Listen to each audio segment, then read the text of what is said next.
With Melody Fafa Botufe. And coming up over the next 90 minutes. We want to ensure that no passenger feels exploited, whether through fares or queues or even lapses in safety protocols. Government to provide high occupancy buses to solve transportation problems following what appears to be exploitation by trotro owners and drivers in our cities of late. We'll be interrogating that matter and also get updates from some of the bus terminals. Also coming up, former Maslock boss Sedina Tamaklo Ationu detained in the U.S. after failing to return to Ghana to serve her prison sentence. We'll be hearing from authorities in the state of Nevada in the U.S. And later on Eyewitness News, we hear from the government on the newly unveiled team of experts that would advise the president on the economy. Stay with 97.3 CTFM for more on this and many other stories on Eyewitness News. And in business, BOG targets consolidation and discipline in 2026 policy outlook. That's in 50 minutes from the Citi Business Desk. Eyewitness News is live across Ghana on a number of affiliate stations and across the globe on citinewsroom.com. If you want to know how to listen to Eyewitness News, perhaps you're getting out of Accra, let me give you a list of stations that bring you this broadcast. We are in the Western region, in Takoradi, the capital, via Beach 105.5 FM, Sky 93.5 FM. We are in Sunyani, in the Bono Regional Capital, on Greener 95.9 FM in Sunyani. We are also in Ahafo Region's capital of Goso, on Hames Radio 106.5.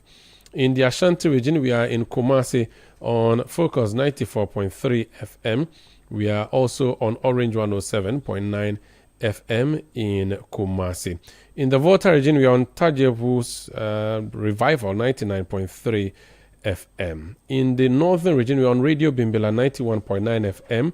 In Bimbila, in Upper East, we are in Navrongo on Pure 100.5 FM. In Bolga on 102.7 FM. That's Bolga Radio. We are also in Upper West on Tongson 97.3 FM in Wa and Jirapa FM 96.1 FM. We are live on YouTube and live on Facebook. This is Eyewitness News on 97.3 Citi FM. We start off from a story that is developing now. It has to do with the detention of former Maslock boss Sedina Tamaklo Ationu in the United States of America. We're told in the state of Nevada, and a statement we've seen from the Ghana's ambassador to the U.S. Suggests that she was detained upon a complaint from the government of Ghana. Fred Tetejabano is our head of current affairs production. He's here in studio with me for more. Fred, you're welcome to Eyewitness News. What are we learning about Sedina Tamaklo? Yes, so Sandra, following the report by the ambassador of Ghana to the United States, Victor Smith, that Madame Sedina Tamaklo had been arrested and put in detention, there were a number of reports and stories from there where we were told that her name could not be found on the list of ICE, the agency which deals with immigration issues in the United States. So there were concerns whether indeed Madame Tamaklo was in this particular detention center, the Nevada Southern Detention Center in the United States. So what we sought to do was to confirm whether she was in this particular detention center. So we placed the call to the detention center. When we placed the call to the detention center, an official of the center called Louisa picked up this particular call and confirmed to us that yes, indeed, Madame Sedina Tamaklo was under detention at the center. Okay. We went on to ask the reasons why she was brought to the detention center, but the official told us that there were no reasons assigned to her being there at the detention center. According to her, usually such information is not given to them. They only keep the suspects as they are brought in. We also went on to ask the official what's next for Madame Tamaklo. The official told us that this also they cannot tell. For them, the only thing they do is to keep the persons of interest at the detention center, and the officials who have to deal with this people would deal with them, and whatever actions are taken will be taken. So yes, indeed, we can confirm that what the ambassador to the United States put out, that Madam Sedina Tamaklo had been arrested and put under detention, is true. This was done on the 7th of January this year, 2026, and she still remains at the detention center in Nevada. So before I ask you to remind us again of what happened to Sedina Tamaklo when she was convicted, sentenced, for how long, and what process have been put in place to bring her. Let me just read again verbatim that statement from the Embassy of Ghana in the U.S. It's titled, Arrest and Detention of Mrs. Sedina Tamaklo Ationu. I can today confirm that Mrs. Sedina Tamaklo Ationu is being detained at the Nevada Southern Detention Center, and the details have been given here. My information is that she was detained by U.S. Marshals on January 6th and has since been kept at the detention center. I am reliably informed that acting on an extradition request sent to the U.S. authorities, sometime in July 2024, U.S. Marshals arrested Mrs. Tamaklo Ationu and placed her in detention to await her day in court. So this is signed by Victor Emmanuel Smith, Ghana's ambassador to the U.S. And so that is information that was put out by the ambassador Victor Smith on Sedina Tamaklo. But first of all, Fred, why is Sedina Tamaklo important? What happened to her, and why is her detention important? Sedina Tamaklo is a person of interest in this country because she has been sentenced to 10 years imprisonment. Then after the imprisonment, the sentence, she's nowhere to be found. So she jumped bail. Let me put it that way. She jumped bail. She's been sentenced in absentia. This whole thing started from 2019 when she was put before the High Court. Madame Tamaklo had been accused of money laundering, causing financial loss to the state, and stealing, whilst at the Maslock in somewhere 2013. During the trial, she was granted bail. After granted bail, one of the conditions was for her passport to be kept with the registry. She went to court to ask for her passport to be released to go seek medical attention. She was granted that particular request. She left the country, went to the United States, and never returned till the end of the trial. After her sentencing for 10 years, the state, which is Ghana, had put in processes to bring her back to the country to serve her term. This process started with the former government, the Nanado-led government, and has been continued by this particular government. And as we speak now, like we said earlier, she's been arrested under detention, waiting to be deported to the country. What are the similarities and differences between this detention and the Ken Ofori-Atta one? So this particular one, we are told, has nothing to do with immigration. This is mainly getting her deported to the country to come and serve her term. With the Ken Ofori-Atta issue, the concern is that the U.S. authorities believe that he's overstayed his visa, and he was arrested by ICE, the U.S. immigration officials, and has been also put under detention, waiting to undergo the legal processes to be deported or not. We are told that he has a team of lawyers who have put in a case to get him to remain in the United States. So one has to do with overstaying the visa. The other one has to do with deportation, being arrested and deported to come and face the necessary actions which he needed to face in this country. Thank you. That's Fred Jabano is ahead of Current Affairs Production here. Let me go and speak to Ghana's representative in the United States of America in Washington, D.C., Ambassador Victor Smith. Ambassador, you're welcome to Eyewitness News. Thank you, Maro. How are you? I'm well, thank you. Hope you are doing well too. Happy New Year. Happy New Year to you, Your Excellency. It's good to hear your voice, the booming voice that you ever command. I'm sure you're very well, but not Sedina Tamaklo. What happened to her? Can you tell us on the record now exactly what happened to the former What happened to her, where and when? In the U.S. Oh, in the U.S., she got arrested. I issued a statement yesterday when I had the facts where she was being kept. And so I issued an official statement that she was picked up my information from the authorities on the 6th of January and kept in a particular detention center in Nevada. So since the 6th of January, is it the case that you are only now hearing of it, or it is only now you thought it was proper to go public with the information? Because, I mean, today is what, 16, so 17, so that's 11 days ago. How are we hearing about it now? I got the facts. I'll only issue the facts. I didn't want to go speculating or using the rumor mill.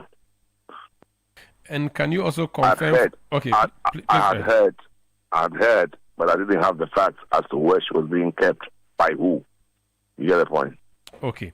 So, how do these things work? So if your national is arrested, they have to formally tell you. And what do? Do you have to offer some kind of services? Can you educate us, please? What exactly. If your national has an issue with the law, if you are alerted by the police or whichever authority, then you ask if you could, go see the national in question and ascertain that is your national, and you try to find out if there's any support you can give to this national,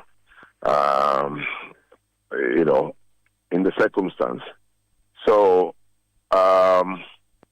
what I want to say is that in this particular case, in America, our sister was arrested by the marshals, the U.S. Marshals, and they handle things slightly differently, and they act on behalf of the Department of Justice. So they did not inform us. We heard it in the rumor mill, and then our guys investigated through another means, and then got the facts only yesterday as to where she was being kept and why she was being kept. And that is when I came public. So what happens next? Does she have to be released to you? She has to go to court. They're not allowing us to go visit. I don't know why, but we're trying to find out why the marshals will not allow us to visit. But when they take her to court, it is to determine what? Whether or not she should be deported? Well, my information is that there was an extradition request by Ghana government way back, I think 2024 or something like that. And it was from the Attorney General's department. So I believe our Attorney General is in the picture. And once they were ready to effect or grant the request, if I may put it that way, they went for her. And she's being kept until she sees the judge on the 21st. That's the information I have of this month. And the judge will make that determination as to what happens. If she wants to fight the extradition, I'm sure the judge is going to listen to the person's submission and then make a ruling. It's instructive that your statement said the process to extradite her from Ghana commenced in 2024, which means it was not started by the party in government, which party you belong to. What is the assurance that you can give to Ghanaians that since she is a convict who ought to serve her prison sentence, you would facilitate her return to Ghana to be imprisoned in accordance with the law? Well, government is a continuum. I mean, Attorney General Department is still Attorney General Department, whether the party changed or not. There are certain things we've already, put in place by the previous administration with the foreign government, and it was being worked upon. We cannot say to the United States Department of Justice that because our party came into office, cease working on previous arrangements. I mean, these are international arrangements, so we're putting the request formally. If we wanted to discontinue, we should have probably gone there to tell them we're discontinuing. But that wasn't the case. Attorney General had a press interaction recently, as recent as late November or December or thereabouts, if you recall. And he said arrangements for her extradition was almost complete. That was the information I've been given. And it's not completed. She has to meet the judge on the 21st. If she has good reasons why she should not be extradited, I think her legal representation will make that submission before the judge. Do we know whether the court will be sitting in the state of Nevada and whether or not our ambassador Victor Smith would be making it to court? I've not been informed as to where it's going to happen. Okay, very well. Because you've referred to Sedina as our sister, it's fair to also ask, how is our father, Ken Oforiatta, doing? Oh, he's our brother. Oh, he's also, okay, your brother. For me, his father. Well, then Sedina is your mother. Okay, yes, mother too. Yes, correct. Yes, how is Ken Oforiatta doing in eyes? And I'm using eyes to refer to the center, not the cold. We've not had access to him. We've just been dealing with eyes. Eyes tried to get us to see him, and he wouldn't see us, so I'm sure you are aware of that. Yeah, there's an AI video that people have done on social media in which you look frustrated, saying that you wanted to see him and he was shown vehemently refusing to see you. Do you know why he refused to see you, considering that you are our representative in that country? Well, I know him personally. I think his legal people probably advised him not to. And that is how come it didn't happen. Is that the end? Can you insist on seeing him? Or no, we cannot. I was told clearly by the ICE people that if the detainee refuses to see anybody, they will not force it on the person. Okay, that except maybe a medical personnel, yeah. I see. But that notwithstanding, I'm sure you still have information on what is happening to him, when he would go to court, what happens, whether he'll be deported, and so on. Do you have any information you picked up so far? So I don't want to gesticulate or speculate. My information is that he's a bit apprehensive as to how he'll be treated also when he comes back, because of all the brouhaha around his refusal to come, or initially with the OSP and what have you, and then the issuance of the extradition request and all that. There's been too much noise about it. I guess it's probably giving him the jitters, but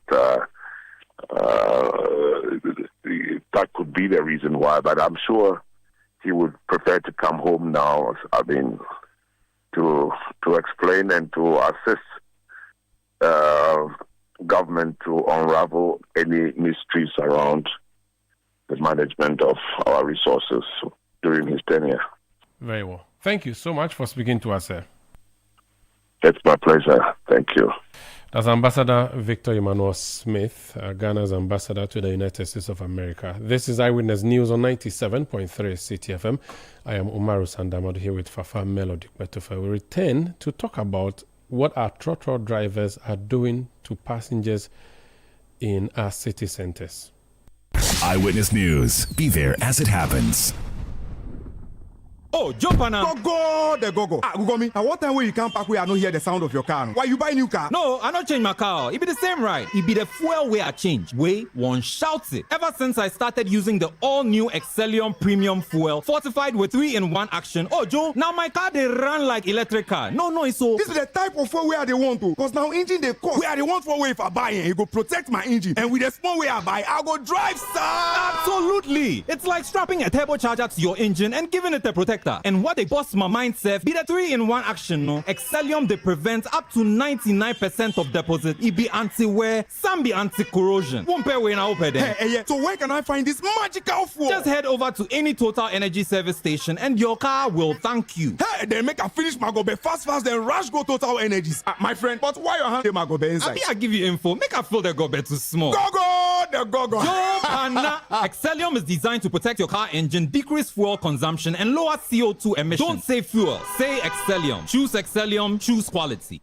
Life doesn't always go as planned. Maybe you dreamed of earning a degree, but something got in the way. Losing a parent, financial struggles, or life just happening. But what if I told you it's not too late? At Cracks Training Institute, we believe in second chances. With the ABE Level 6 program, your dreams are back within reach. If you hold an HND or a 2-year diploma and have valuable work experience, this is your opportunity. The ABE Level 6 is recognized by Ghana Tertiary Education Commission, GTEC, and equivalent to a bachelor's degree. But that's not all. It also qualifies you to enroll in any university in Ghana for a master's degree. And here's the good news. Admission is in progress. This is your moment. Don't let it pass you by. Take the first step towards rewriting your story. Call us today at Cracks Training Institute on 0552 222217, 0552 222217, or visit cracks.edu.gh. Hey, Andrea, challenge these days, new level crowd. Where did you pass? Me, pass somewhere. I just switched for a better life. Hey. I switched for comfort. Look, your salary deserves better. Switch? Yeah. How do you mean? I switched my salary account to Fidelity Bank. Oh, okay. And that's my jackpot. I get higher loan amounts with lower interest rates, as well as personalized financial support. They gave me a loan to expand my side hustle, and the terms are just flexible. Wow. Your salary deserves better. Oh, my salary deserves better. You see the way you are smiling wide? Yes, I will switch and smile wider. Your salary deserves better. Switch to Fidelity Bank today and enjoy lower interest rate, car and home loan, personalized financial support, and a smile that lasts. Switch and smile wider. Fidelity Bank. Believe with us. If I believe with us, Fidelity. If I know I dey your side, Fidelity. Let your voice be heard on Eyewitness News on Facebook at facebook.com/Citi97.3, Twitter at twitter.com/Citi973, and Instagram at instagram.com/Citi973 with the hashtag Eyewitness News. Yeah, welcome back. This is Eyewitness News on 97.3 Citi FM. For the past few days, we've been talking about the challenges passengers are facing in the cities as they struggle and scramble for the few trotros that are available and the exorbitant fares that come with them. Nia Ikwe Okan is my colleague here in the Citi Newsroom. We've sent him out and about to see how things are panning out this evening, because don't forget that the Vice President went to a number of places today and made some statements. We'll be hearing those statements in a bit. Let me speak to Nia Ikwe Okan. Ni, you are welcome to Eyewitness News. Where are you speaking to me from, and what have you observed about the challenges passengers have been facing? So I'm currently here at La Paz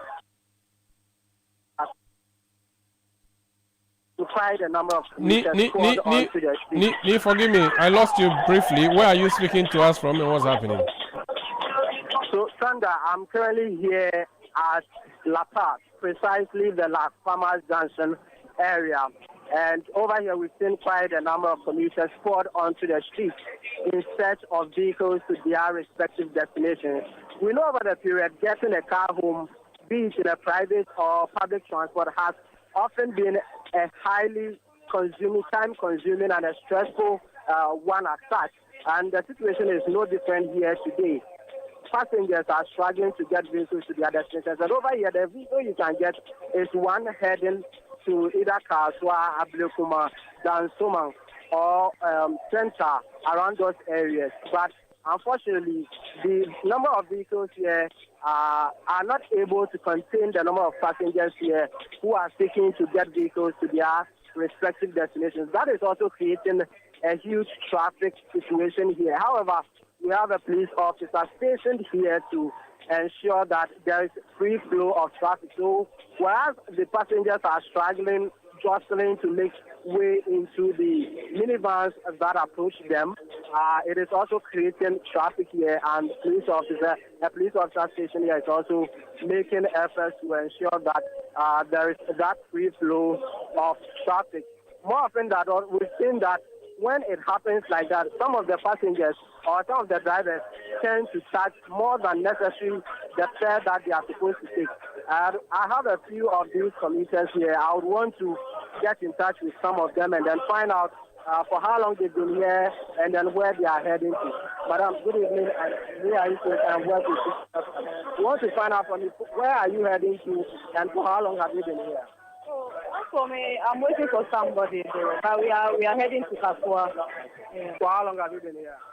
Like just 30 minutes. 30 minutes. You set up a vehicle to start here? Yes. Is this your first time taking a vehicle here or do you often come here? Normally, if you stand here waiting for cars, we find it difficult. So, yes. So, what has been the situation? How do you get to take a vehicle, especially when you have a few or limited number of these vehicles coming here for Kasua in particular? You have to wait. For that one, you're supposed to wait. But for those struggling or just need to make way to the car, would you also be able to join? Sometimes, because if you're in a hurry, you're supposed to. You have to struggle and get inside. Yeah. In your opinion, what do you think can be done in order to solve the situation? Okay. For this one, I think. What's your name?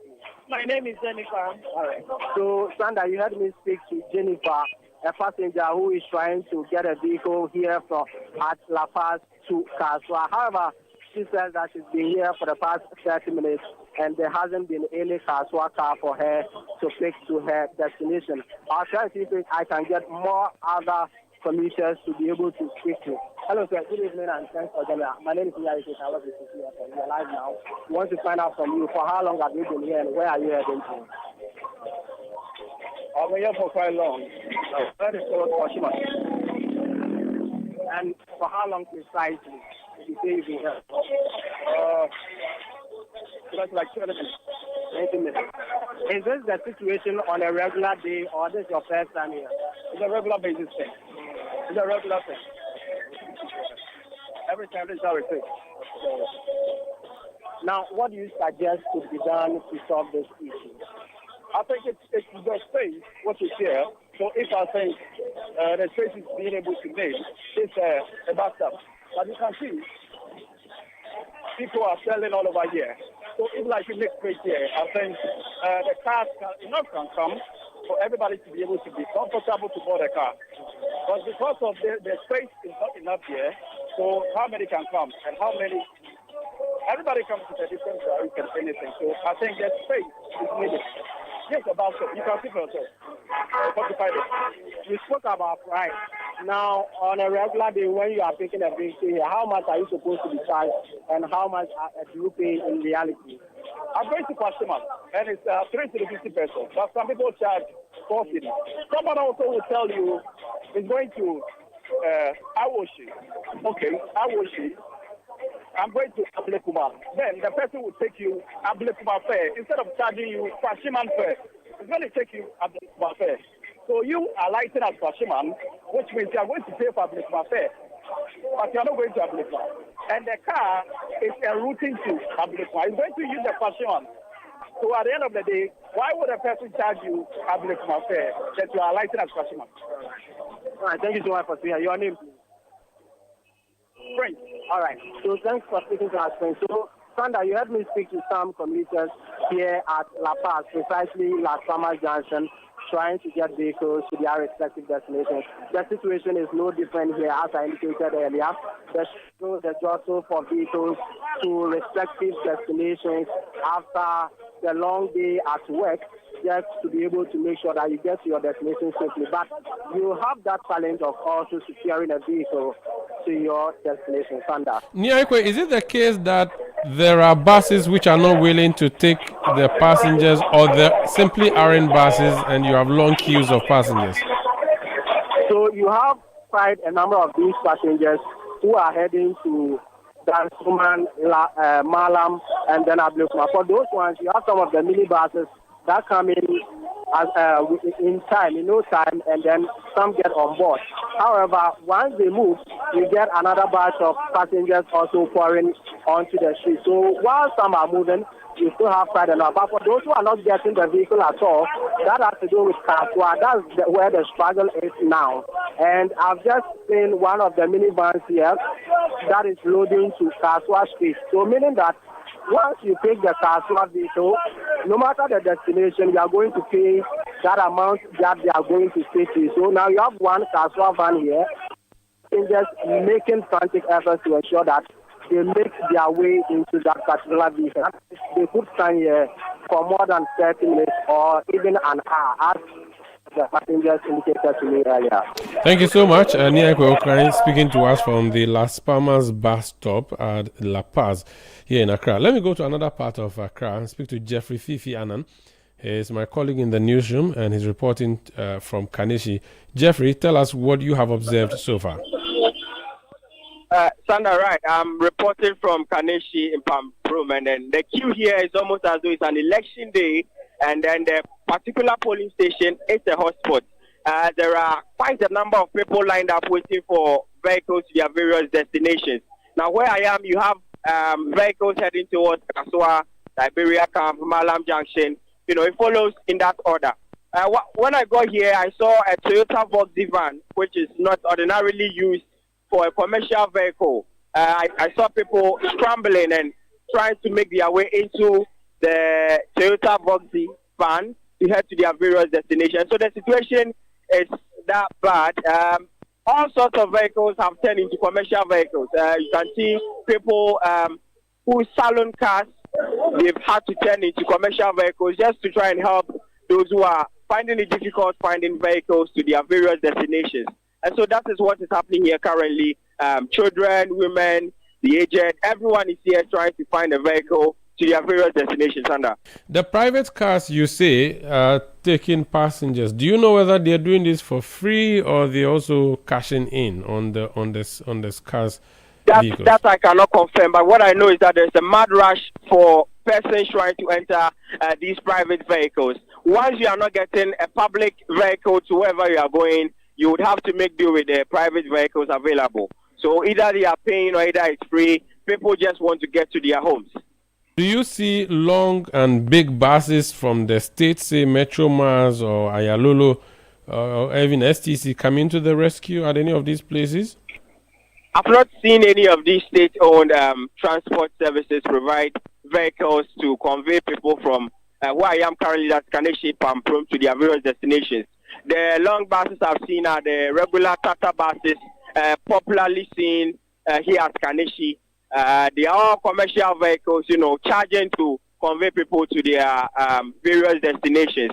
Some vehicles just arrived and people are rushing to, you know, some are having to stand. I'm going to try to speak to a few of the people here who are trying to find vehicles to their various destinations to find out how troubling it is indeed for them and how long some of them have been here. Hello, sir. Good evening. Welcome to Citi FM. Okay. May I know your name? I'm Bismarck. Bismarck, how long have you been standing here? About 25 minutes now. About 25 minutes. Okay, so where are you from and where are you going? So currently I'm working in Circle, but you see, getting a ride from Circle to Kaswa has been difficult things. So we've been passing through Kaneshie for a car, then we go to Kaswa. All right. Now, when you get these vehicles going to Kaswa, do they charge you the normal fare or they increase the fare for you? Actually, I don't know what the government is trying to do, but the price they are charging is not what we are expecting, because they know there are no available vehicles around, so whatever they charge, you don't pay. Now, ordinarily, how much do you pay when you are going to Kaswa? And then if they increase the fares, how much do you pay? Okay, we've been paying from Circle to Kaswa is 10 cedis, and from Kaneshie, that's around 8 cedis. But when it's around 4 o'clock, 5 o'clock to 6 o'clock, they start charging 10 cedis from Kaneshie to Kaswa and 15 cedis from Circle to Kaswa. Okay. And I think it's very bad. All right, Sana, so that is Bismarck, who is one of the stranded passengers here trying to get a vehicle to Kaswa. Now, it tells me ordinarily one would have to pay 10 cedis from Circle to Kaswa and then 8 cedis from Circle to Kaswa. But because there's a mad rush for vehicles, there are few vehicles attending to a lot of people. These drivers tend to increase their prices from 8 cedis from Kaneshie to Kaswa to 10 cedis from Kaneshie to Kaswa, whereas Circle is being charged 15 cities. Anyone heading to Kaswa from Circle is being charged 15 cities instead of the regular 10 cities. Let me try and speak to one more person. Good evening, sir. Welcome to Citi FM. May I please know your name? I'm Chidi Lawrence. You are? Chidi Lawrence. Lawrence. All right. How long have you been standing here? Oh, almost about 30 minutes now. Almost about 30 minutes. Yeah, all right. Where are you heading to and where are you from? I'm from Kaswa Fanko. I'm working at the academic district. I'm going to now. All right. Is this struggle for a vehicle to your home a regular thing? Seriously. Very, very seriously. At times I spend 1 hour 30 minutes. At times 2 hours here. So I get home, traffic, 9 o'clock, 9:30, 8:30. It's not easy. And what time are you supposed to return to work the following day? And the following day, the morning I have to be at work 7:30. So by 4:30, I'm on the way coming to Accra. Now, if you have any clarion call to make to the government, to state authorities, what would it be? Like, please come in. How should they help you? Oh, we need the buses for helpers, especially with the workers from Kaswa area coming to Accra every day. The business we are suffering too much. If government can assist better, we'll be happy. All right, Sandra, that is another stranded passenger here at the Pamprom Circle area who is also looking for a vehicle to the same Kaswa. Yes, he tells me that sometimes he spends 1 hour here just in search of a vehicle. And he tells me that he needs to get to work the following day around 7 a.m. That means he would have to leave home very early. But if he... He would have to go. All right, so I have with me another woman here. She's a trader here who wants to speak to Citi FM. Mom, please, what's your name? My name is Ajia. Ajia, do you frequently experience the struggle for vehicles here? Oh, I frequently, always what they did here. From Kaneshi here to Barrier, they said 10 cities. From Kaneshi here to Kaswa, they said 20 cities. Some cars, myself, they brought here. They said 20 cities from here to Kaswa. Now we understand that task force from the Accra Metropolitan Assembly do sometimes patrol to make sure that drivers do not charge fares beyond the ordinary fares. Have you seen any of these task force here trying to ensure that these drivers do not? No, anyone at all has not come here. Anyone at all didn't come here. It's normal cars. Ask myself today. Then he brought his car. He said 15 cities, 20 cities. As the man said, he's in a hurry. Tomorrow too he will go west. So you have to take 20 Ghana or 25 cities. You understand me? But something to that which pains me. Government back. Government bus. He takes 10 cities. Why can it be that? Government buses take 10 cities. Metro mass. He takes 10 cities. From where were you heading to? And they took you that 10 cities? They come here with empty car. They are from their office. They come here with empty car. They load 10 Ghana cities. Why should it be that? You the government yourself, you are loading 10 cities. And you are telling somebody with his car not to load 10 Ghana cities. It shouldn't be. Sana, so that is a trader here who happens to come to work from Kaswa. So she's telling me that the Metro Mass buses that are supposed to be picking stranded passengers for fairly good fares are also charging the same price as these short drivers. If you can hear in the background, she's still complaining. It tells you how dissatisfied she is. And she tells me that these Metro Mass buses do come here, pick them to the Kaswa, the Fanko areas, and charge them prices that the trotro drivers do charge them as well.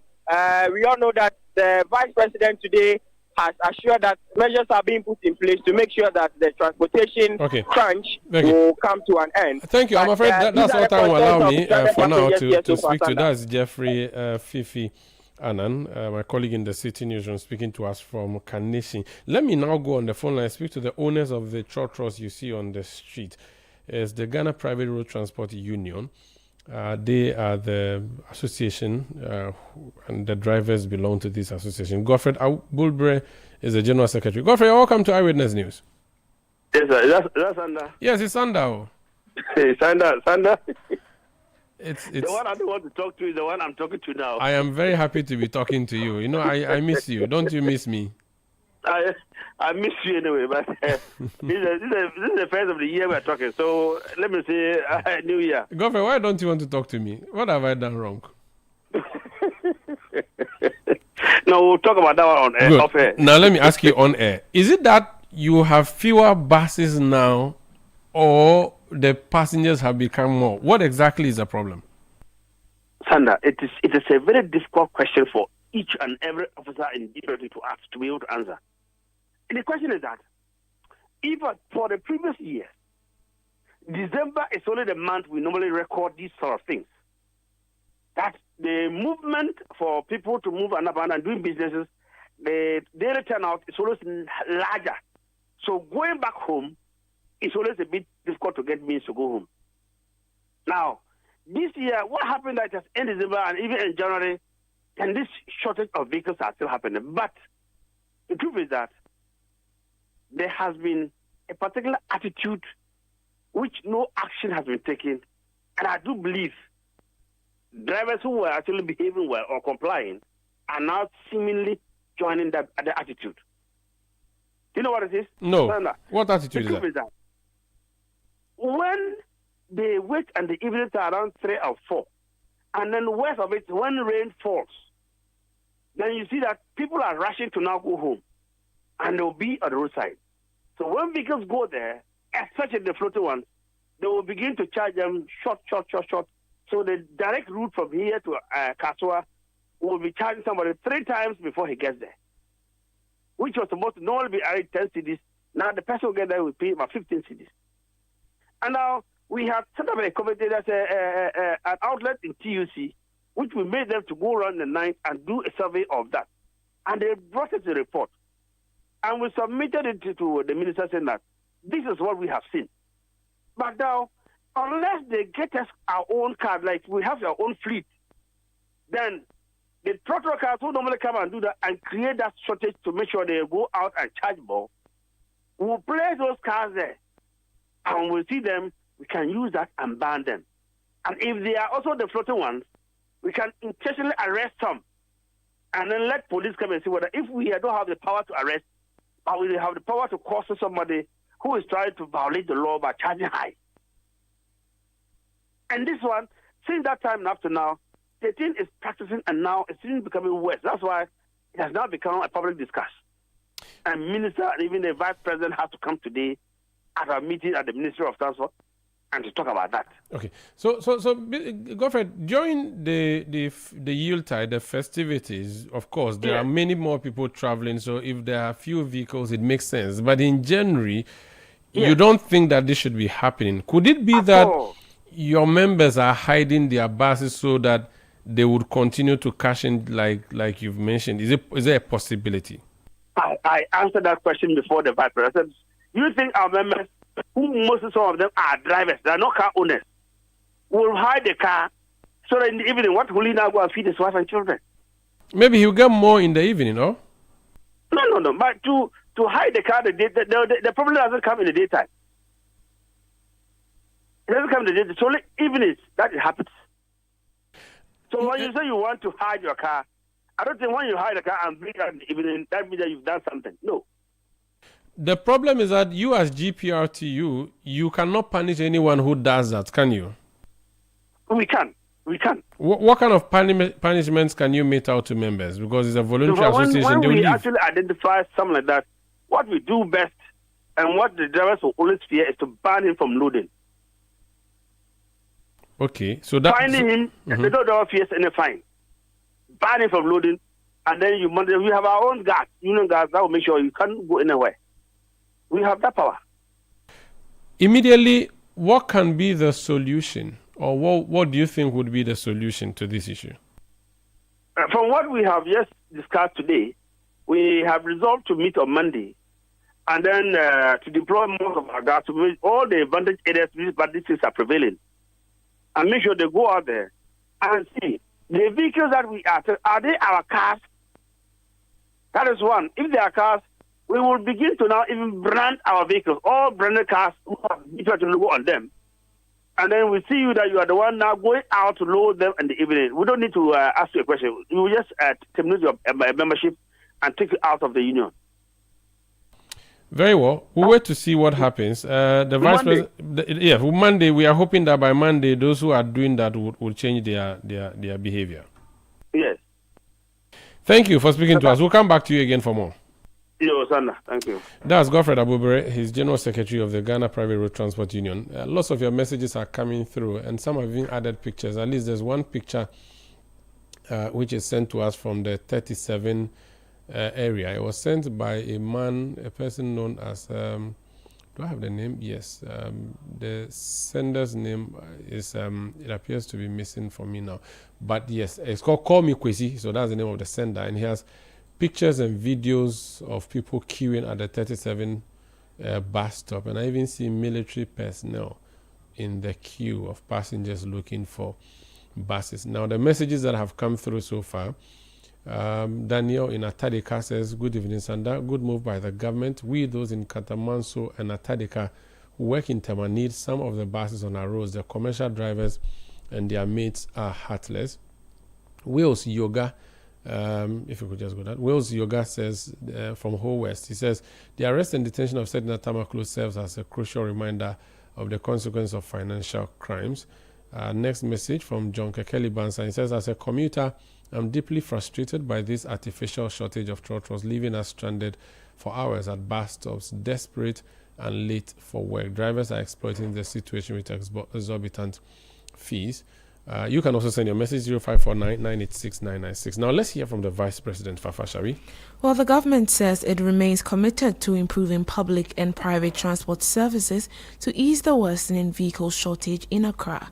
The shortage, especially during rush hours, has resulted in high fares and long waiting times.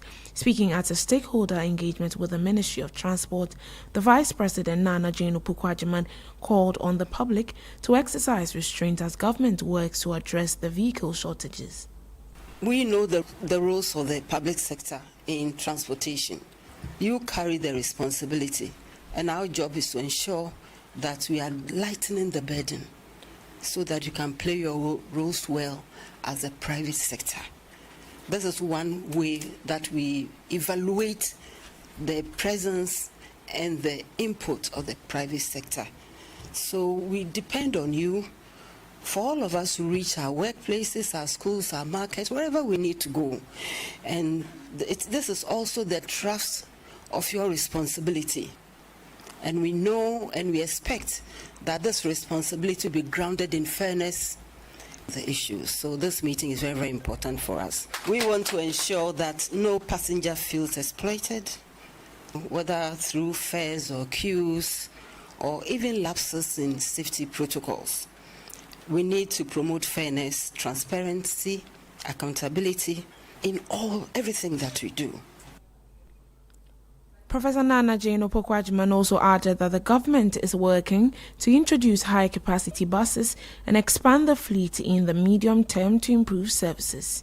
In this vein, His Excellency the President has asked me to assure all of you that he will give support to Metromas, Ayalolo, and the private sector with new high occupancy buses in order to augment the services in the medium term. Well, she also urged that old buses be repaired and put back into service to improve transport delivery. We also have plans to ensure that those that need to be repaired, that the process will be expedited to ensure we can put more buses on the road as soon and as quickly as possible.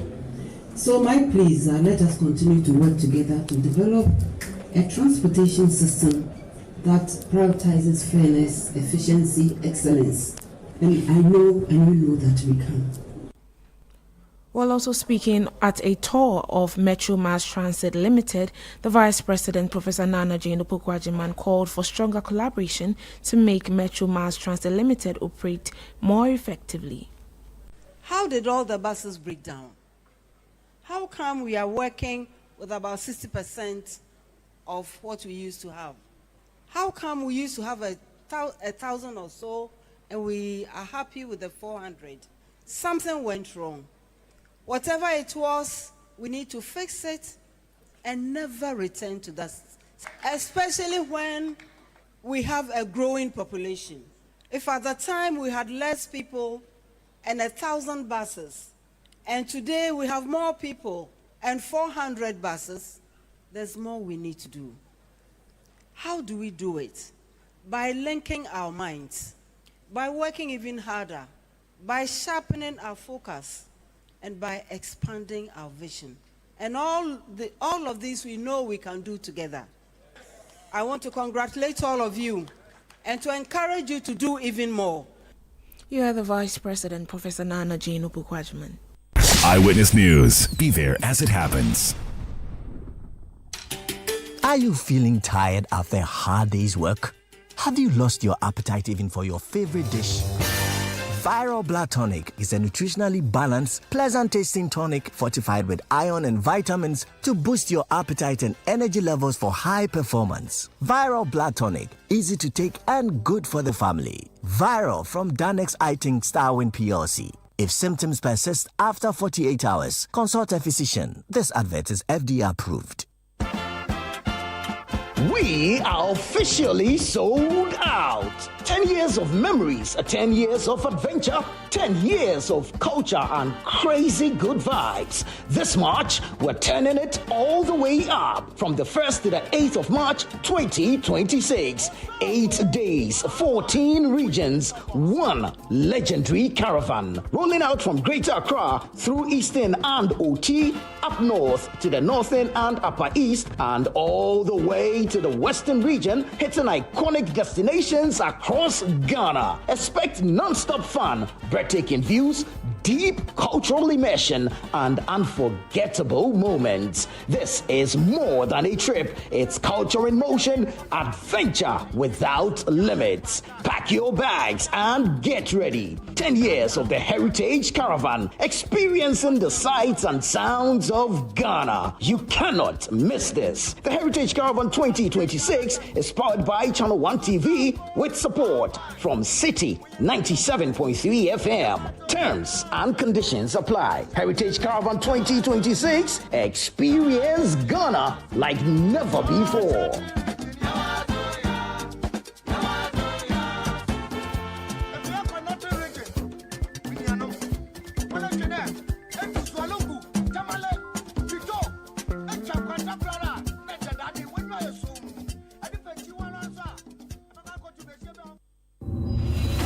Imagine making or collecting all payments without leaving your chair. Sounds like magic, right? Nah, it's Stanbic Pay. As the Chief Financial Director of SBA Holdings Limited, payments from clients flow like magic through Stanbic Pay. From school fees to utilities, government and statutory payment to investment, insurance payment, Hajj payment, and more. Just log on to Stanbic Pay and you're set for life. No Stanbic account, no queues, no stress, no last-minute panic. Cherish your time and live happier in safety and convenience. Just visit stanbicbank.com.gh or call 030-340-9212 or 055-676-0683 to get started. Let your voice be heard on Eyewitness News on Facebook at facebook.com/Citi97.3, Twitter at twitter.com/Citi973, and Instagram at instagram.com/Citi973 with the hashtag Eyewitness News. Get the details. Every significant financial transaction, every market movement, and all the policies that affect your business. Citi Business News. Be informed. Time now for Citi Business News on Eyewitness News. I am Melody Fafa. But let's settle for the details now. The Governor of the Bank of Ghana, Dr. Johnson Isiama, has indicated that 2026 will focus on stabilization and discipline as the central bank seeks to embed recent reforms and translate macroeconomic gains into sustained confidence across the economy. Speaking at the governor's New Year media engagement, Dr. Isiama said the bank's policy prioritizes shift from short-term adjustment measures to institutional strengthening, with an emphasis on reinforcing credibility and ensuring long-term economic stability. Friends, with stability restored now, 2026 is about consolidation and discipline. The bank's focus this year is to embed the reforms of the past period into routine practice and ensure that stability translates into durable confidence, effective intermediation, and predictable markets.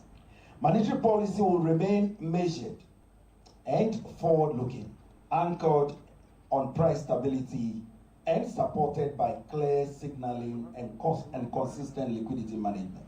The objective is not to surprise markets, but to reinforce credibility through continuity. In the financial sector, supervisory attention will shift further toward prevention rather than cure. Greater emphasis will be placed on the quality of governance, capital and liquidity planning, and early risk identification, ensuring that vulnerabilities are addressed before they threaten stability. That was the Governor of the Bank of Ghana, Dr. Johnson Isiama. Now, the first Deputy Governor of the Bank of Ghana, Dr. Zachary Mumuni, says ongoing reforms in the fintech space, alongside new guidelines for non-interest banking, are positioning Ghana for sustained economic growth. He made the remarks at the launch of the ACI World Congress, which Ghana will host in Accra on May 21 and 22, 2026. Dr. Mumuni noted that the reforms are aimed at strengthening the financial sector, deepening financial inclusion, and attracting both domestic and foreign investment. We've also advanced reforms in fintech and the foreign exchange markets. The Virtual Asset Service Providers Act, which was recently passed by the Parliament of Ghana, now provides a legal framework for regulating virtual assets in Ghana. And I see the Deputy Director General of SEC, whom we had to work closely with in the process of coming up with this deal. In addition, guidelines for non-interest banking have also been introduced to diversify financial services in the country. And looking ahead, Ghana's economy is poised for a sustained growth and stability. Fiscal discipline and prudent monetary policy will continue to anchor the macroeconomic performance going forward, while structural.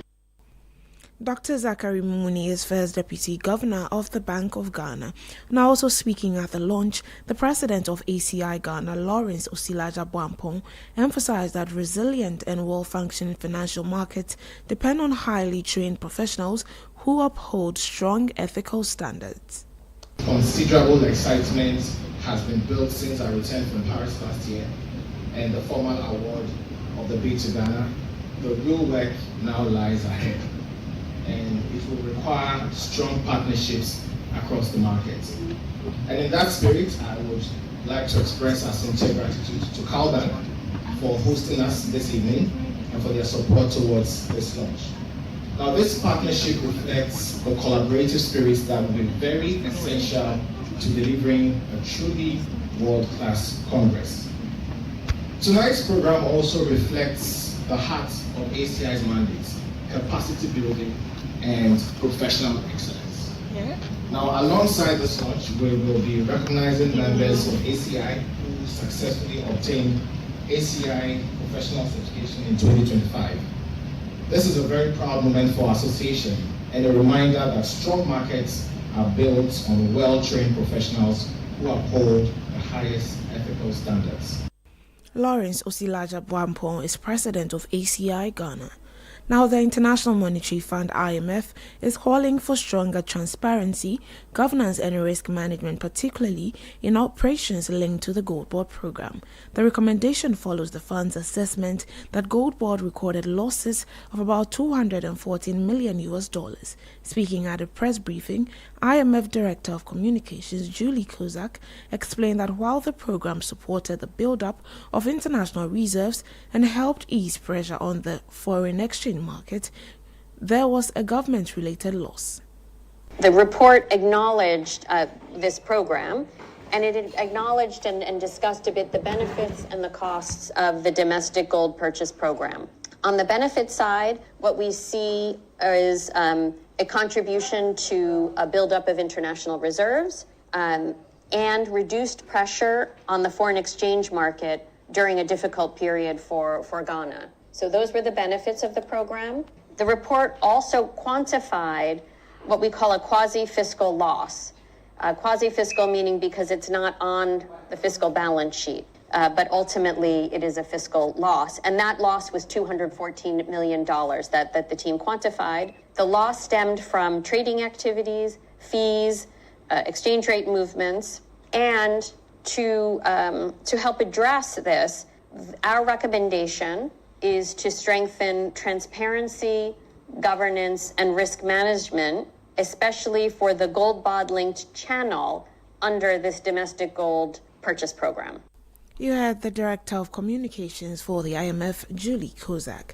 Away from that, the Chamber of Construction Industry has indicated that prices of building materials, particularly cement, have not recorded any meaningful decline. The Chamber attributed the persistent high costs to the recent increase in utility tariffs, which took effect on January 1. Speaking in an interview with Citi Business News, the Chief Executive Officer of the Chamber, Emmanuel Cherry, called for stakeholder engagement to review the utility tariff adjustments.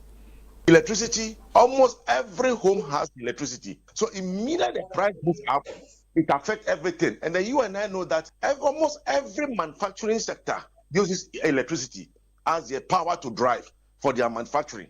So therefore, any time at all it increase, no matter how the CD appreciates, definitely price will either appreciate or be maintained, but coming down at times becomes a big challenge.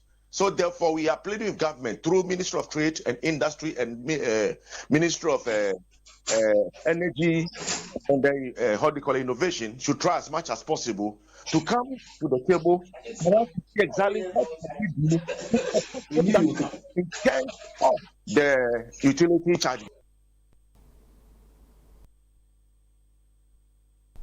You heard Emmanuel Cherry, Chief Executive Officer of the Chamber of Construction Industry.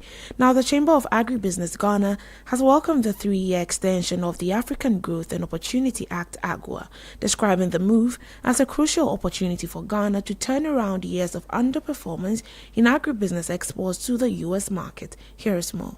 Since AGOA was introduced in 2000, Ghana's exports to the United States under the program have averaged between $150 million and $200 million annually, with agricultural and agro-processed products accounting for less than 15%. In 2022, agricultural exports under AGOA stood at $45 million, less than 2% of Ghana's estimated agricultural export potential, and under 0.5% of total U.S. agricultural imports from AGOA-eligible countries. The Chamber noted that the country's performance lags far behind regional peers, citing Kenya's more than $500 million in agricultural exports to the U.S. under AGOA in 2022 as evidence of what targeted investment and infrastructure development can achieve. The group estimates that 30 to 40% of perishable produce is lost annually due to insufficient storage and logistics, while the country operates only one internationally certified food testing laboratory. Compliance costs also remain a major barrier, with U.S. Food and Drug Administration certification expenses ranging from $5,000 to $25,000 per facility, costs that are prohibitive for the majority of agribusinesses.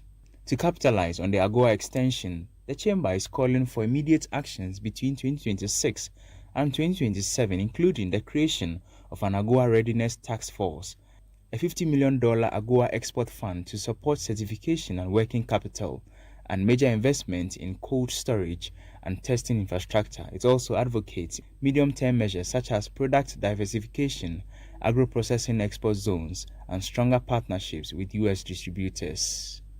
Daniel Odro-Mensah filed that Business Desk report. And that's all for Citi Business News. On Eyewitness News, I am Melody Fafa. But if up next is Point Blank. Eyewitness News. Be there as it happens. The other day, I visited Kweku at his spunky new office to congratulate him on opening his business. And man, was I impressed. The business is just moving quick. The sales, customers, everything is just working seamlessly. The secret? He said, It's MTN Business Broadband. In this fast-paced environment, we need fast and reliable internet to support all business types. No laggy online meetings, great download and upload speeds, impeccable business management systems, all inclusive. I mean, you can have it all. Shout! I signed on immediately.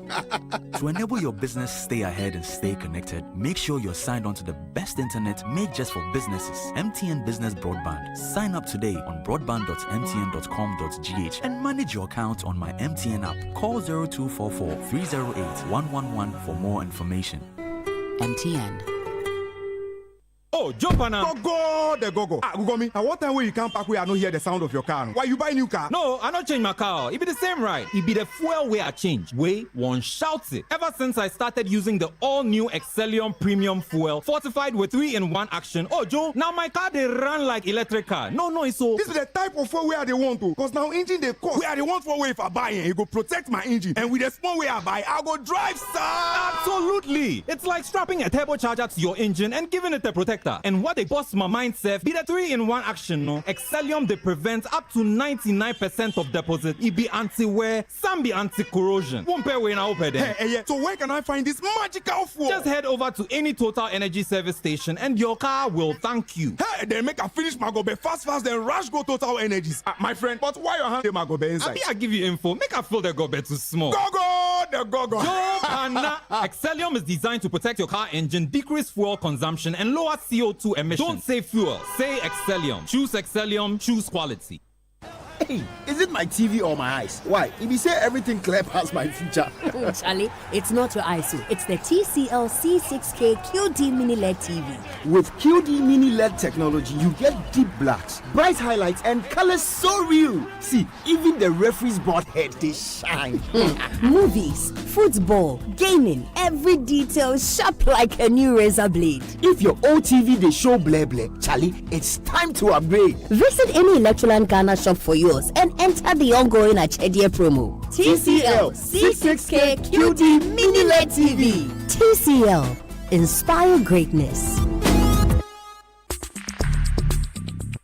Let your voice be heard on Eyewitness News on Facebook at facebook.com/Citi97.3, Twitter at twitter.com/Citi973, and Instagram at instagram.com/Citi973 with the hashtag Eyewitness News.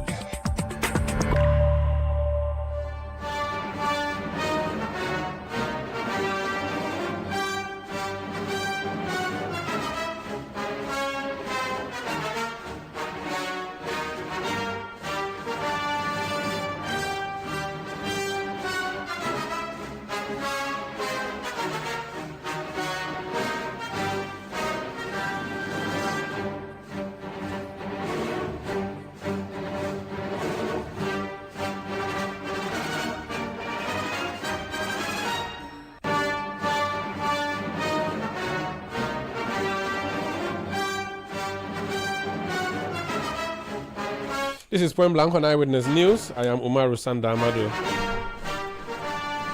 Today is 16th Is it 16 or 17? I thought today was 17th January. Okay, today is 16th January. Which means in 2 weeks, Pepe.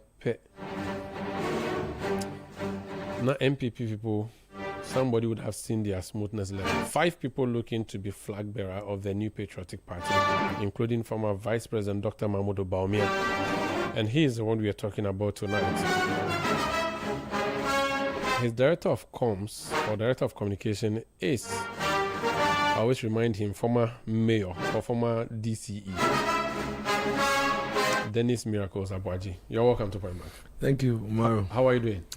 God has been good to us and very kind to us. We're fine. How is campaign? You put your crossover, you're busy campaigning. I mean, it must have been very tough. Yes, it's been very intense. It's been very demanding, but we're almost there. I mean, we've done 15 regions. We are currently in the last region, that's Ashanti region, and then we're done. Is it deliberate that you let Ashanti be last? Is there a strategy you want? Oh, no. I mean, all the regions are equally, they're on the same level. Everybody has one vote, but I know Ashanti is the biggest, especially even in terms of traverse and in terms of constituencies. Okay. They have the largest. Okay. And then, you have to crisscross, move around. So sometimes you want to use your energy to finish all the cover all the spaces, and when you get to Ashanti, you can take your time. And then because of their numbers, you can engage them. Because Ashanti is very large. Some of the constituencies, the number of delegates there are a lot.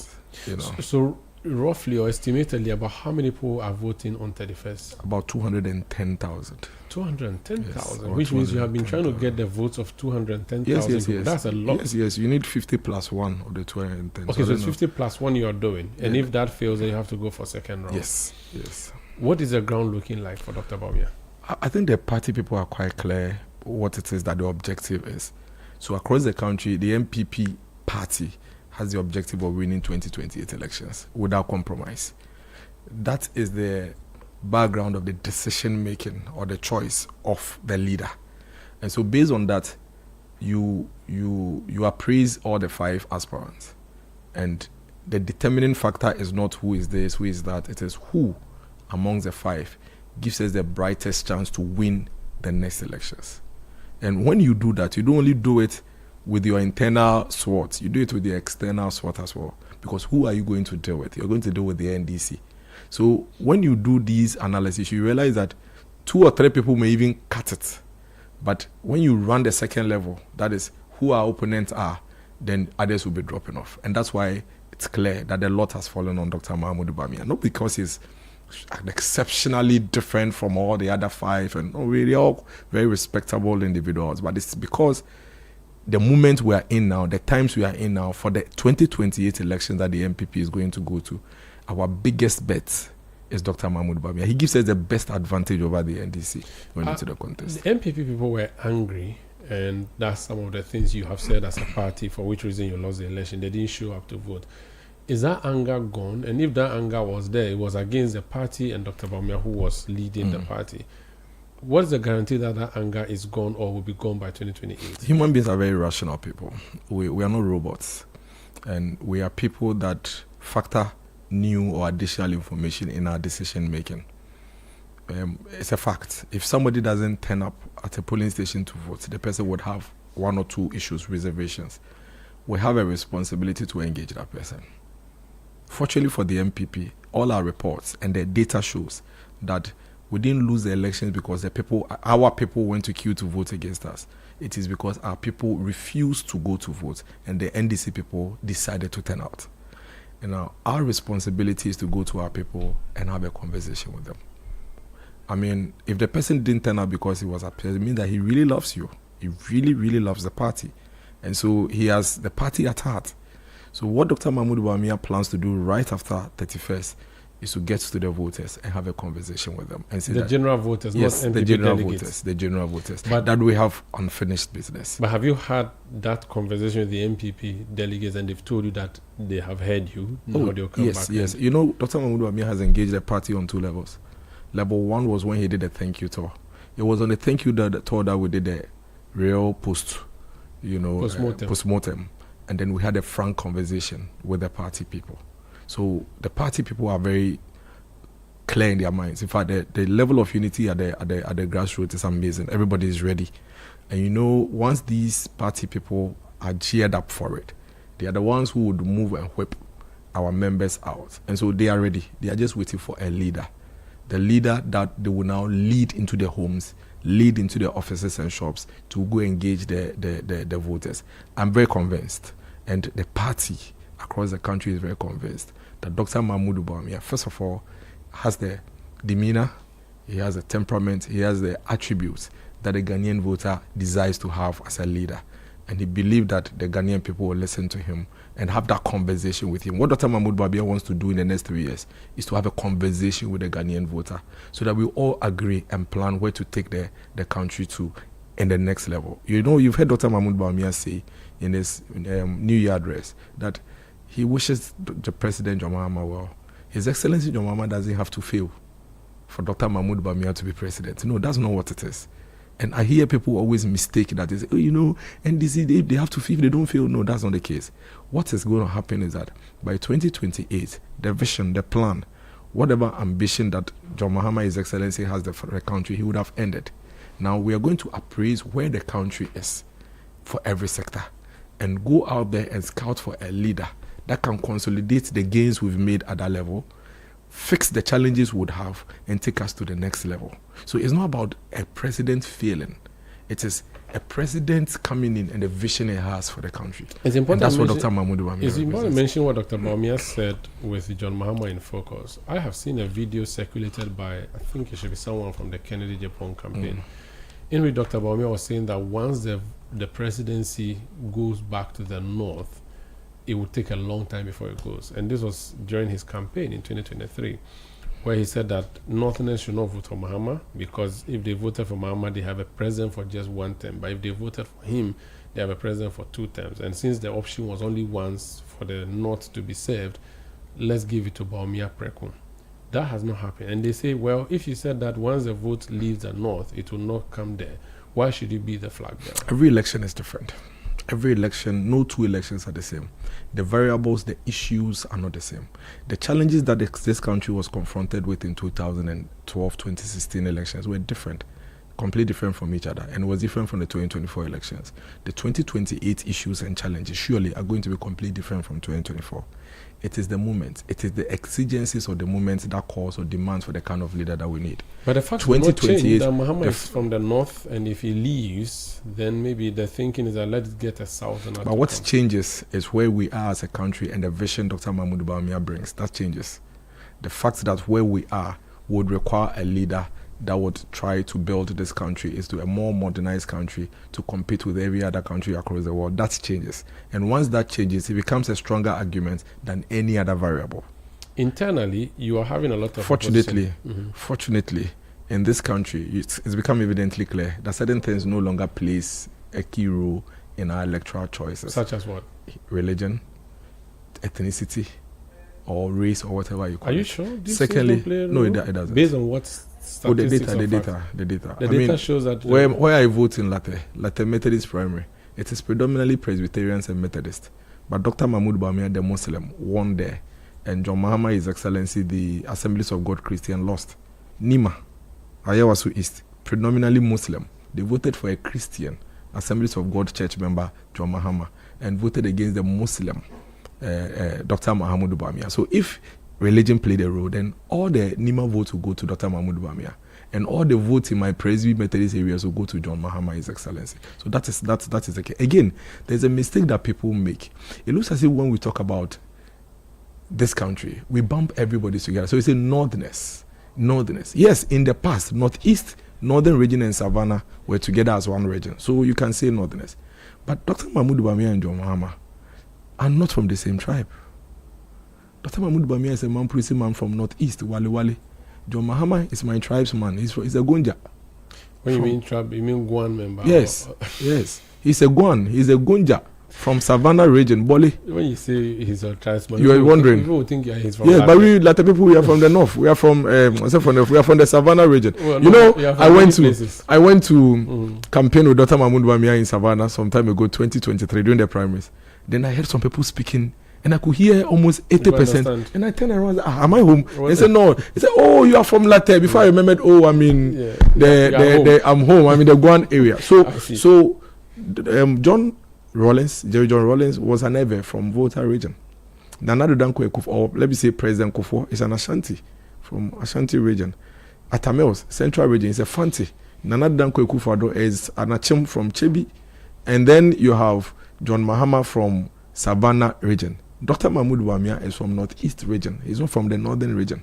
But what if they categorize everything and say Northerners, the people from the north? So the eastern and the central, southerners. Mm-hmm. Then because they say that we have this ticket where once you are a southerner, you have to choose. And the vice versa. So then all of them have chopped some. The southerners have chopped. In fact, the southerners have chopped too much. How? Rawlings, Atamios. He's a southerner. Rawlings, Atamios, Ekufo-Addo. All Southerners. Maybe we'll call Ashanti and the Buno middle. So this is the first time that a Northerner is properly exactly. And even this whole thing about Northerner is unfair. You don't think it plays? No, it's unfair. It's unfair. Savannah is not Northern region. You know, and you know, people when we were kids, we used to even think that when you go to another region, they are all Muslims and they are one tribe. In fact, you are aware there are more tribes in the 5 northern regions than even in the southern part of Ghana. Plenty. Yeah, and there are Christians in places you will not think. In Tamale, there are probably more Catholics than Muslims. In the center, probably more Catholics than Muslims. So we as a country, I think we need to be a bit more open-minded and put these things. And nobody in Ghana actually votes, takes his voter ID card, goes to the post to go and vote for his countryman or his church member, even if it's Christianity. Me, I'm a Methodist. But they say Azi Wofia, so it's not true. You don't Azi Wofia is about Ghana. Our Azi is the Ghanaian, unless the person is a foreigner. Oh, okay. Otherwise, and yes, Azi no free latent. No, it doesn't work like that. Okay. It doesn't work. It's about who can deliver. A member of your party who supports Kennedy Japan, who supported, according to him, supported Dr. Bawumia. In fact, he played a role in the campaign. Dr. Marcus Ibeyebo. I interviewed him, and he said that in 2024, he supported Dr. Bawumia because he thought that there was a question that has to be answered, whether or not the MPP is going to allow a Northerner to be on the ticket. And the MPP has done that. That box has been ticked. Let's move on and give it to a better candidate than him. And so that's why he's supporting Kennedy. First of all, that's not how the MPP as a party thinks. But before I come to that, let me state something. Whoever becomes the flag bearer in 2028, Dr. Marcus Ibeyebo will support the person. You mean MPP? Yes. So he's supporting Dr. Mahmoud Bawumia in 2024 is not based on a certain decision of Muslim or whatever. He didn't support Dr. Mahmoud Bawumia in the primaries. So let's put that on record. So he's not supporting Dr. Mahmoud Bawumia in another primaries. It's no news. He has never supported Dr. Mahmoud Bawumia in any MPP internal primaries before, for the records. Are you getting? Yes, never. In the previous primaries, he didn't support Dr. Mahmoud Bawumia. So he only came on board after Bawumia. Exactly. Won. So after Bawumia wins this one, he will come on board again because he's an MPP member.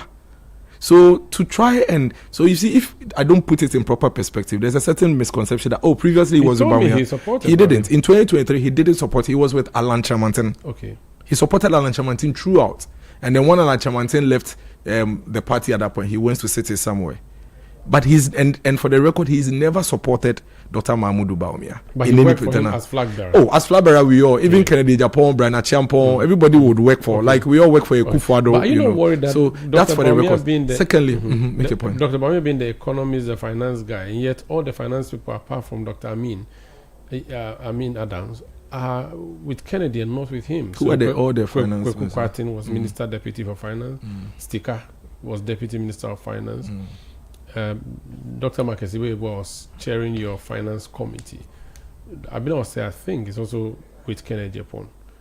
These people are... Their finance minister is not running. So maybe if their finance minister was running, they will come together and support it. Dr. Mahmoud Bawumia was not a finance minister. But they were working together. No, he was there. He was working with the finance minister and the economic management team. That included Alan Chamantin and all of that. But it means that they don't trust him. No, and if they don't trust him, and they are the ones who perhaps understand the economy and finance in the MPP more than many, if they are supporting someone else than Dr. Bawumia, the economic whiskey, then there's a problem. No, there isn't. The fact of the matter is that they are allowed to make any choice that they want, and they may have various reasons why. For example, when you spoke with Dr.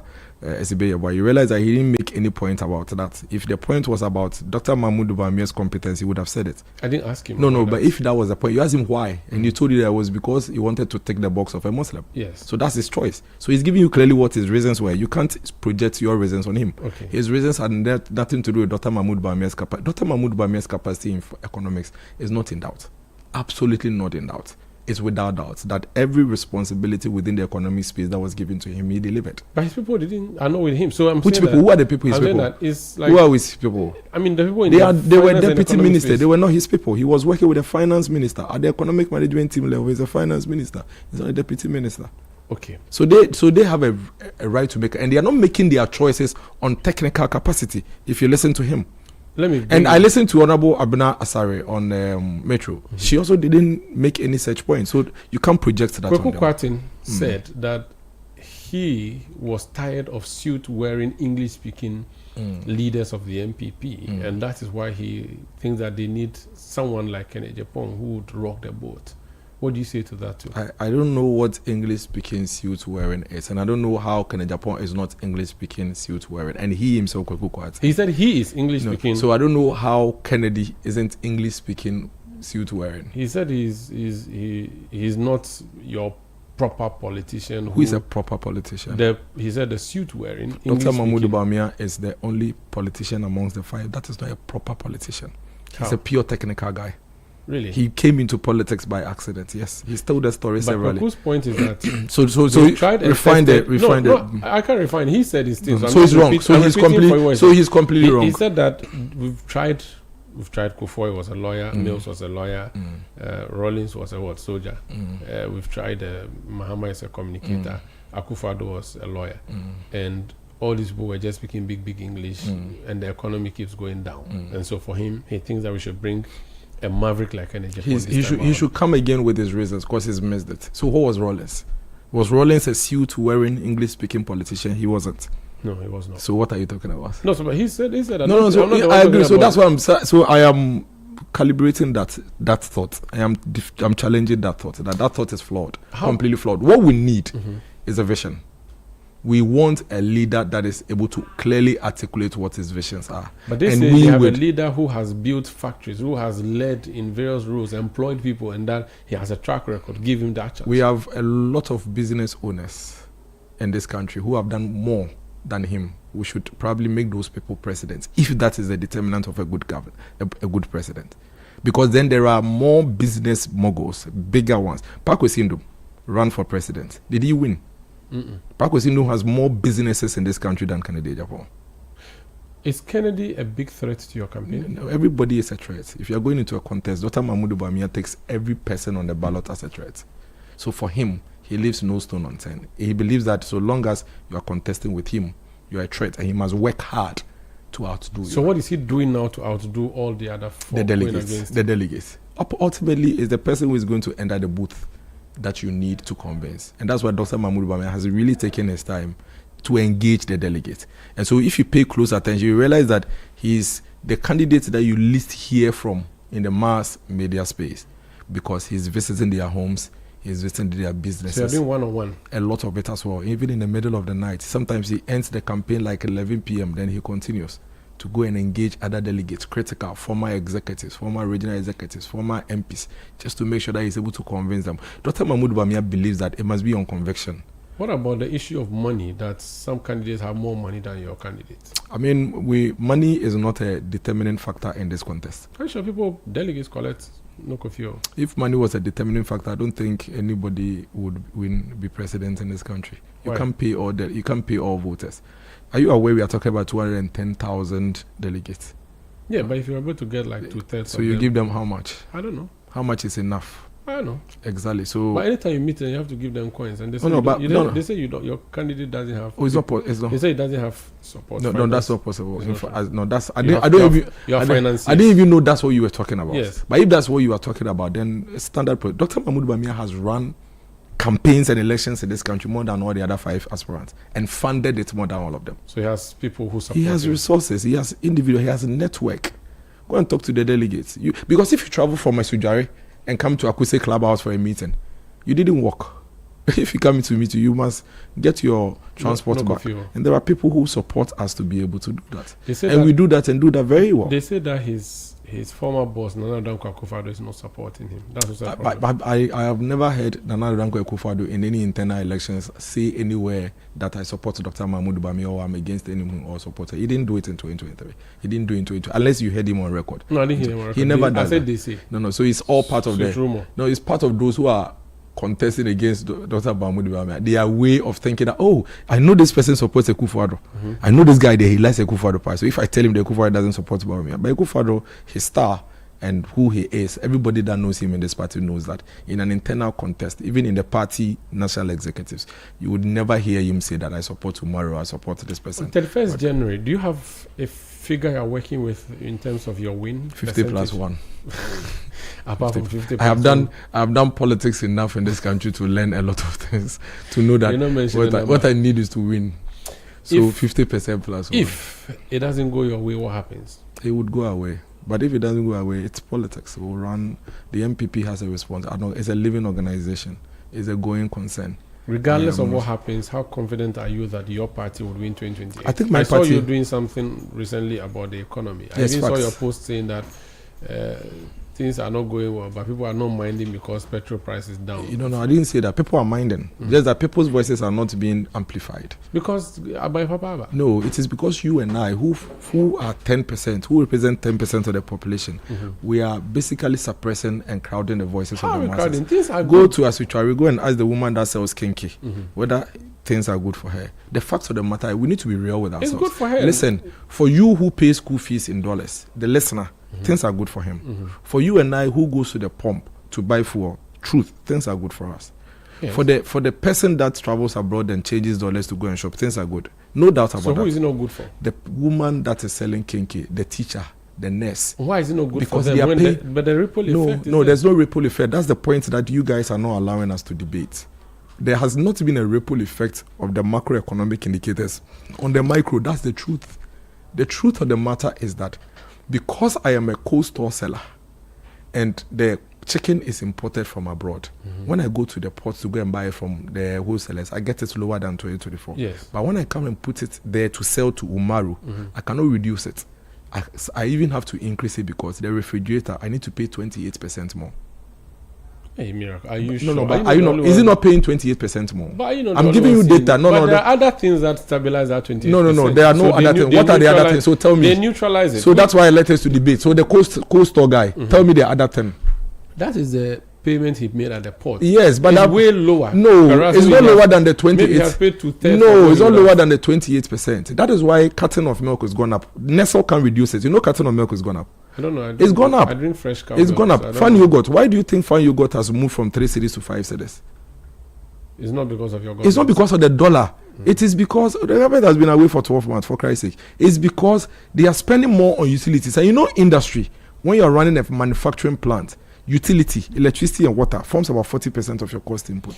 We'll find time and do the national No, politics. it's very important to find time to do that. We will do that. And I insist that 90% of the Ghanaian people are suffering.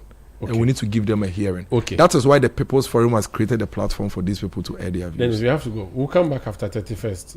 Whatever happens, I'm sure you're going to still be I'll be here. You won't leave. You are not allowed. What will happen? You what is that? So you won't leave. Even if you lose, you won't leave. No, I pray that Kennedy doesn't leave when she loses. But that's what I say. We are here.